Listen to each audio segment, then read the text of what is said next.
Hi and welcome to Ask Wardee. I'm Wardee, a wife and mom of 3 and the lead teacher and founder of traditionalcookingschool.com.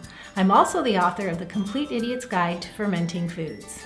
Ask Wardee is the weekly show devoted to your niggling questions about traditional cooking. Maybe it's your sourdough starter, your sauerkraut, superfoods, broth, or anything else to do with traditional cooking. That's what we talk about. You can catch Ask Wardee live each Wednesday at 10 a.m. Pacific, that's 1 p.m. Eastern, or through the podcast or video replays at askwardee.tv. And now let's get to today's show.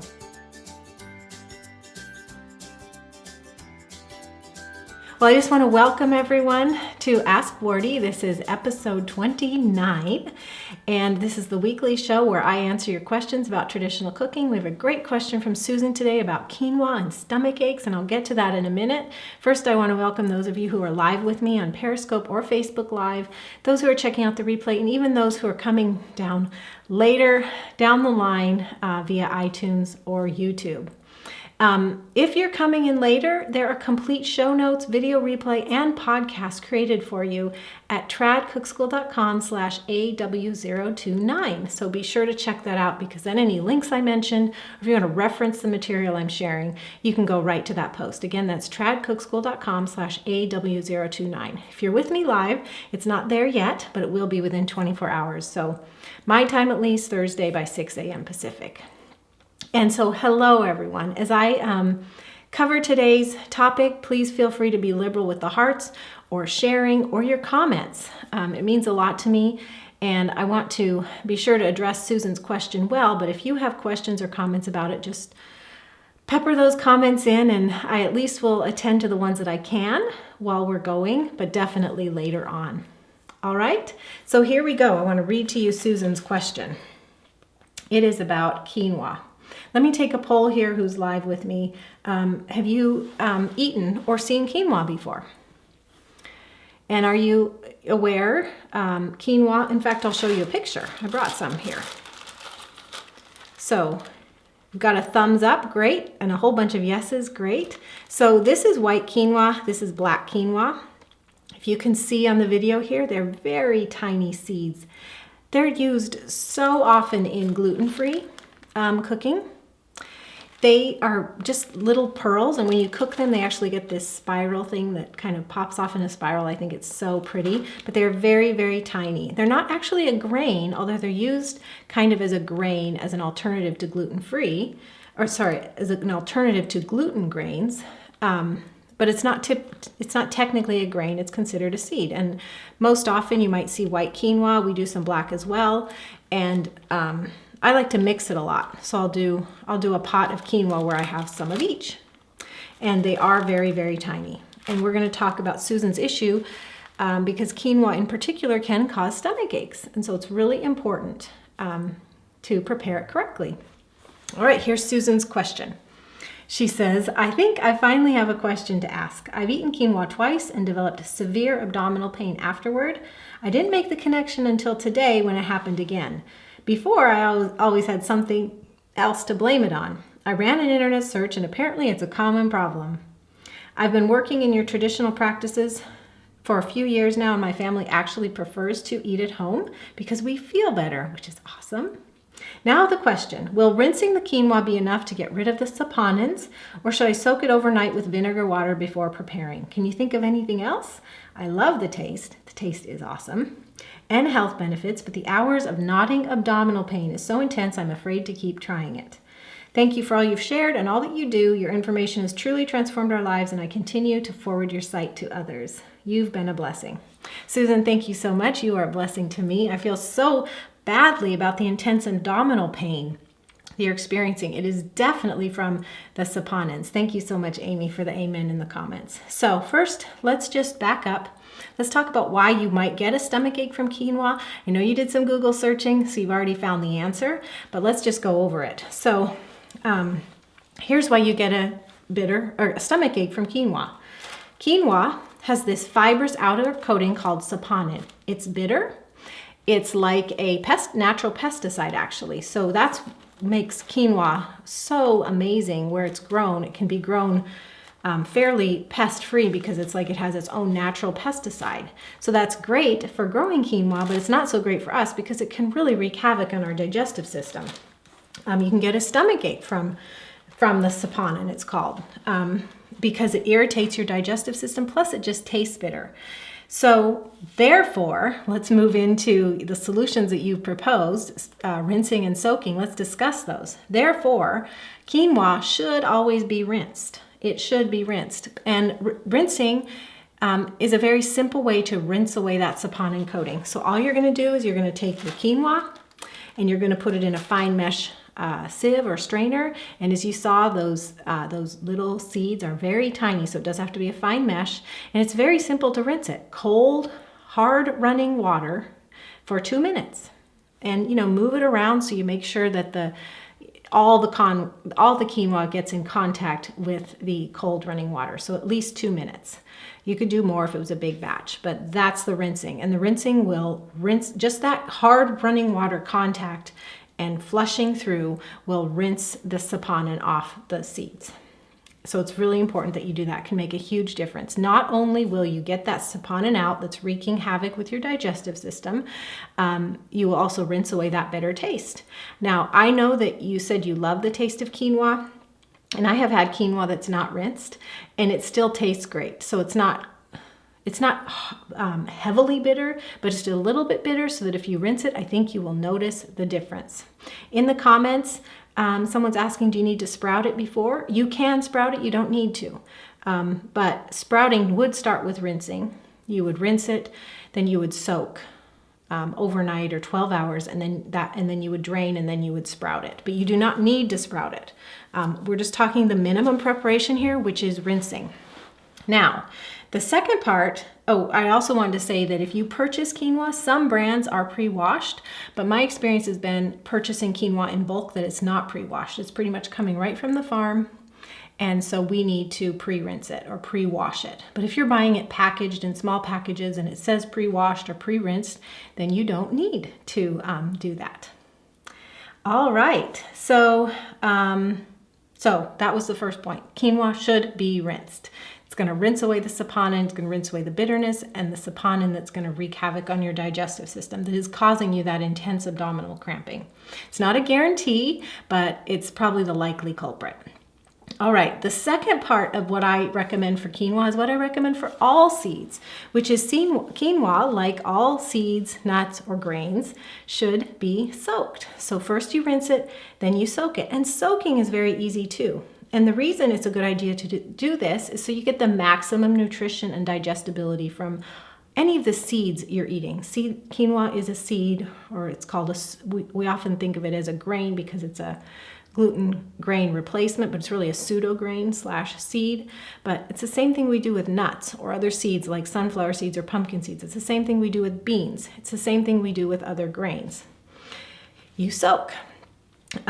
Because all of those seeds have phytic acid. Phytic acid is an anti-nutrient. It blocks mineral absorption. So if you soak your grains, nuts, or seeds beforehand to neutralize the phytic acid, that means that when you eat those grains, nuts, or seeds, that you're going to get the maximum, did I already say it blocks mineral absorption? You're going to get the maximum mineral nutrition from the foods that you eat because the phytic acid is no longer there to block your body from getting minerals from what you're eating. So by soaking, you're going to get more nutrition from the grains and the other things you're eating with it. So you want to neutralize phytic acid. This is one of the foundational principles of traditional cooking. I include it in my free video series that you can get at tradcookschool.com/free vids. I give you a demonstration of soaking rice with kind of the same things I'm talking about here. So if it seems overwhelming, don't listen to that little niggling thing in your head. Just go to tradcookschool.com/free vids, watch me soaking rice, and you'll see how easy it is. And it's the same principle for quinoa. You do the exact same thing with quinoa, except you add that soaking stage. So let's just go through the soaking on quinoa. First, you're going to rinse like I described before. Like I described it well, haha. Hopefully I described it well, but you're gonna rinse like I said. All right, and then you're gonna combine your quinoa with warm water in a bowl or a pot, and you're gonna add 1 tablespoon of acid per cup of liquid. which is water at this point. And then you're going to soak it, like cover it with a plate or a cloth or something just to keep dust and bugs out. Put it in a warm location for 7 to 8 hours or overnight and just let it soak. And that acid is going to neutralize the phytic acid. And then you're just going to cook as you normally would. So if you soak with the right water to grain ratio, then you could just move your pot. If you soaked in a pot, you could move it to the stove and just cook. Add some fat or salt if you want. Some people don't prefer the sour taste, in which case you would drain the soaking water, but you would measure it. So then you would know exactly how much in fresh water or broth to replace for the cooking, and then you'd proceed with cooking. But it's very, very simple. And again, if you want to see this process with rice, that you can translate to any grain, it's at tradcookschool.com/freevids. In fact, here, I have it for you on this thing. So if you want to take a screenshot. So if you're on Facebook or Periscope right now, if you're on a mobile device, it's the power button and home button at the same time, at least on iPhone. So go ahead and take a screenshot, tradcookschool.com/freevids. So let's take a quick poll here. Anybody who's live and anybody who's not live, you can come by tradcookschool.com/AW029 and you can add your reaction in the comments there. Do you take the time to rinse and soak your quinoa? And do you feel that it makes a difference? Quickly, all the benefits that I've mentioned is it's not as bitter tasting. We're getting a yes in the comments. It's not as bitter tasting. You don't get the digestive upset from the saponin wrecking with your digestive system. You also get more minerals from your food. We're getting another definitely, we're getting an absolutely. In addition, your quinoa is going to cook in half the time if you soak it ahead of time. In addition, I feel that it has a better texture. Soaking just makes all your grains have a better texture when they're finished. We're getting another yes. Good. Okay, and somebody else is saying, I haven't soaked yet, but next time. Good question. What acid do you use? Kombucha, raw apple cider vinegar, lemon juice. A wine vinegar, a rice vinegar, pretty much anything acidic is going to work for you. You could even use sourdough starter. If you use something that has some probiotics or living culture in it, you're actually going to get what I call an advanced soak or a biological soak, because not only will you have the acid preparing the grain for good nutrition and digestion, you'll actually have those beneficial organisms doing a short fermentation to further make the grains nutritious and digestible. So I do prefer using a biologically active acid medium like sourdough starter or kombucha or raw apple cider vinegar. Okay, will this work with teff and amaranth too? Yes, it works with all seeds and grains. Again, you can use my video, tradcookschool.com/freevids. I show you rice, but I give you a chart for all seeds and grains. I also show you nuts and seeds. So if you go grab these videos, you'll see nuts, you'll see rice on video, but you also get charts for everything. Okay, got time for one more quick question. You're welcome. You're welcome. Sourdough starter with a question mark. Not sure what you mean by that, but yes, sourdough starter is acidic because the organisms produce acid. It also has beneficial yeast and bacteria in there, so they are very effective at making all seeds, grains, nuts, beans, seeds, more nutritious and digestible. So you can use it for more than just sourdough bread. You can use your sourdough starter as a soaking medium. Good. Water kefir good for soaking? Yes, you could use water kefir for soaking as well. Sprouting. I actually mentioned that earlier, so I'll just say it really quick. In addition to rinsing and soaking, you could add a sprouting. I'm going to say that rinsing and soaking is the minimum preparation that I recommend for eating quinoa or all nuts and seeds. But you could take it a step further and sprout quinoa just like you could sprout any nuts, you could sprout any grains, you could sprout any beans. In traditional cooking, we have 3 major preparation methods for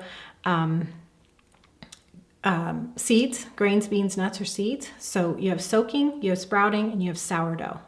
And you can do one or a combination of all of them. I said them in the order of effectiveness though. Soaking is the minimum effective and minimum required in my opinion. Sprouting is next, and sourdough is the most effective for preparing grains for best digestion. All right, well, thank you so much. Thank you so much for joining me, everyone. I've just got a couple things that I want to wrap up with here. Again, just check out the grain preparation methods that applies to quinoa or other nuts or seeds at tradcookschool.com/freevids. Another thing is within 24 hours, the show notes with links and everything I've mentioned here is going to be available for you at tradcookschool.com/029.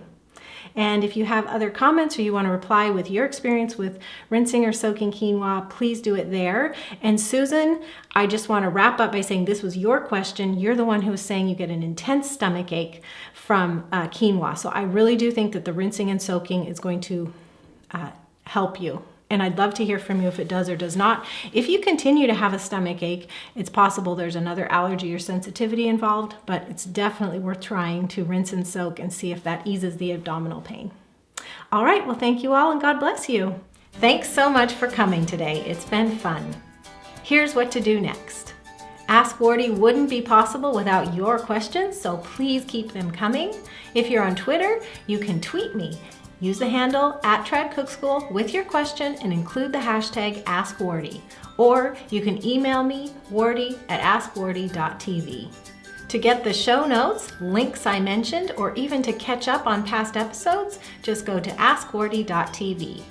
To join the fun of the live video recording of Ask Wardee each week, be sure to follow me @TradCookSchool on the Periscope app, or go to periscope.tv/TradCookSchool.